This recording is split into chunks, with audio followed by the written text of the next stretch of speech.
Fish farming में पानी का ही रोल है सबसे ज़्यादा।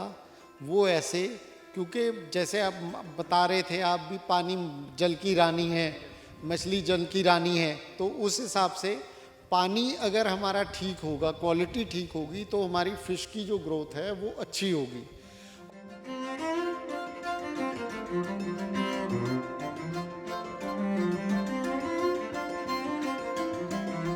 का लेवल जैसे मैंने पहले भी शायद जिक्र किया है, अभी 4 से 5 फुट के बीच में रखें। मौसम के हिसाब से जैसे बरसात में थोड़ा हम कम कर लेते हैं, ताकि अगर ज़्यादा बारिश हो जाए तो वो पानी ऊपर ना निकल आए और बाहर ना जाए, तो क्योंकि उसके साथ फिर मछली भी जाएगी। और सर्दियों में थोड़ा ज़्यादा रख लेते हैं ताकि अंदर गर्माइश बनी रहे। हमें बचपन से ही पढ़ाया जाता है कि मछली जल की रानी है और जीवन इसका पानी है। नमस्कार किसान भाइयों, मेरा नाम रत्नाकर है और आप सरल के साथ जुड़ चुके हैं। हम पंजाब के ज़िला रोपड़ में हैं और हमारे साथ फ़िश फार्मर अमरप्रीत जी हैं। लंबे समय से फ़िश फार्मिंग कर रहे हैं और इसकी एक वीडियो जो है हम पहले भी बना चुके हैं। इस वीडियो में हम आपको बताएंगे कि फ़िश फार्मिंग के लिए पानी कितना ज़रूरी है और आप इसकी क्वालिटी कैसे मेंटेन कर सकते हैं। सर, सबसे पहले बहुत बहुत स्वागत। थैंक यू जी। जैसे सर मैंने कहा कि पानी जो मछली है वो जल की रानी है, तो फ़िश फार्मिंग में पानी का कितना बड़ा रोल है? फिश फार्मिंग में पानी का ही रोल है सबसे ज़्यादा। वो ऐसे क्योंकि जैसे आप बता रहे थे आप भी, पानी जल की रानी है, मछली जल की रानी है। तो उस हिसाब से पानी अगर हमारा ठीक होगा, क्वालिटी ठीक होगी, तो हमारी फ़िश की जो ग्रोथ है वो अच्छी होगी। और पानी का जो क्वालिटी है उसको हम कैसे मेंटेन कर सकते हैं, जैसे अभी आप देख रहे होगे पीछे, ये पानी थोड़ा सा हरे रंग पे है, इसमें खुराक पूरी है। अगर ये बिल्कुल नॉर्मल जैसे पानी का कलर होता है वैसा हो तो मतलब उसमें खुराक नहीं है।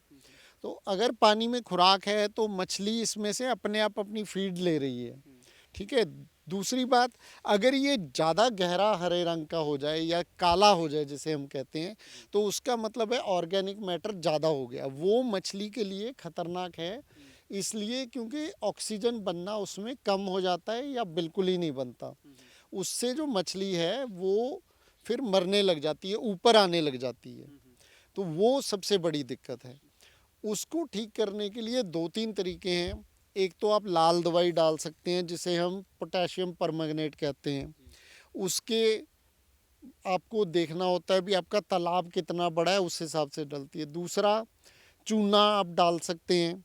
ठीक है, चूना डालने से भी पानी का रंग ठीक हो जाता है, ऑक्सीजन बनने लग जाता है। तीसरा, आप एरिएटर चला सकते हैं जो कि गवर्नमेंट सब्सिडी पे ही फिर आपको देती है। तो वो एरिएटर आप चलाते हैं, वो बिजली से चलता है, उससे भी पानी क्योंकि घुमाता है वो, तो ऑक्सीजन बनता है। तीसरा, आप सीधा सा काम करें, अपना जो ट्यूबवेल है वही चला दो, उसमें भी क्योंकि पानी पड़ रहा है तो वो आपका पानी का जो क्वालिटी है वो बना के रखता है। ठीक है। सबसे आसान और सस्ता तरीका, आप मछली पकड़ने वाले जो हैं उनको तालाब में घुसा दो, तो वो जब एक सिरे से दूसरे सिरे तक जाएंगे, एक तो आपकी मछली की एक्सरसाइज होती है, दूसरे वो क्योंकि पानी हिल रहा है तो ऑक्सीजन बन रहा है। ठीक है, ये कुछ तरीके हैं। इसके अलावा और आप कर सकते हैं, आप गाय भैंसों को बीच में घुसा सकते हैं। गायें तो पानी में जाती नहीं है, भैंसों को बीच में घुसा दो, तो वो भी ऐसे ही जैसे मछुआरे इधर से उधर गए और ऑक्सीजन में, वो सेम सिस्टम है। इस तरह से ये थोड़ी सी चीज़ें हैं जिनसे आप पानी की क्वालिटी मेंटेन कर सकते हो। जैसे सर आपने कहा कि भैंस को भी पानी में घुसा सकते हैं, तो जब मछलियाँ निकाल लेनी है तब?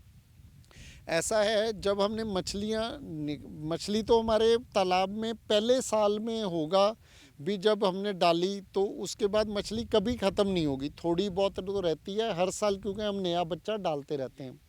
तो कभी आपके पास ये सिचुएशन तो आती ही नहीं है भी मछली ना हो। तो आपने जब आप डालना चाहें, जब आप देखें पानी की वो क्वालिटी ख़राब है, आप उसमें गाय भैंसें घुसा सकते हैं, क्योंकि भैंसों ने मछली को कोई नुकसान नहीं करना है। ना वो मछली खाती हैं, ना वो पैरों से मार सकती हैं, वो तो अपना एक सिरे से दूसरे सिरे तक नहा रही हैं, आपका पानी हिला रही हैं, आपका काम चल रहा है, ये है। एक सवाल ये भी है जी कि कितना लेवल कितना रखना चाहिए पानी का, और क्या इसे चेंज भी करना चाहिए?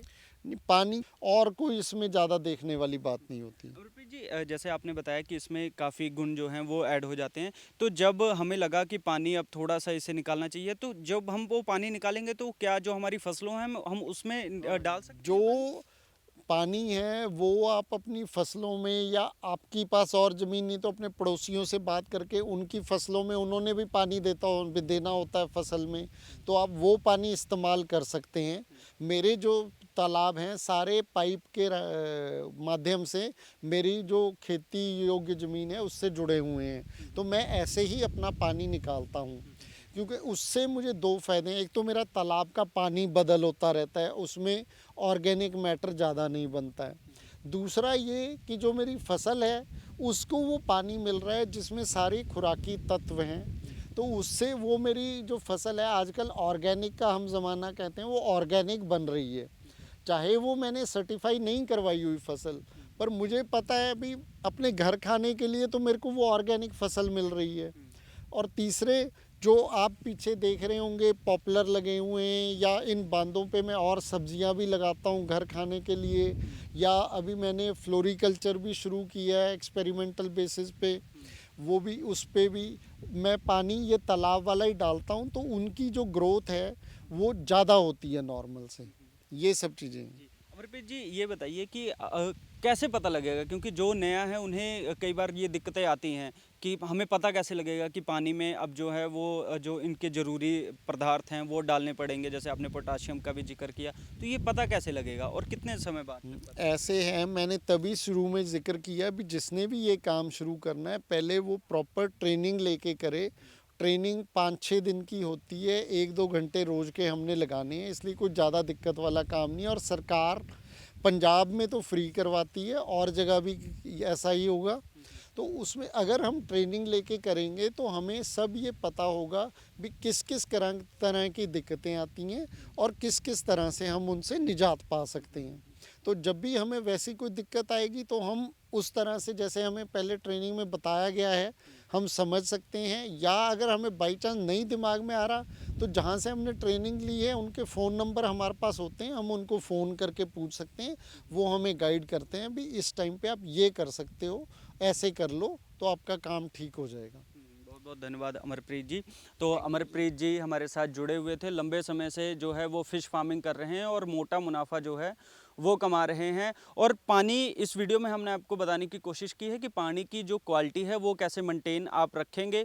एक और अमरप्रीत जी की नई वीडियो लेके आएंगे फ़िश फार्मिंग से रिलेटेड ही। तब तक आप जुड़े रहिए सरल के साथ। धन्यवाद।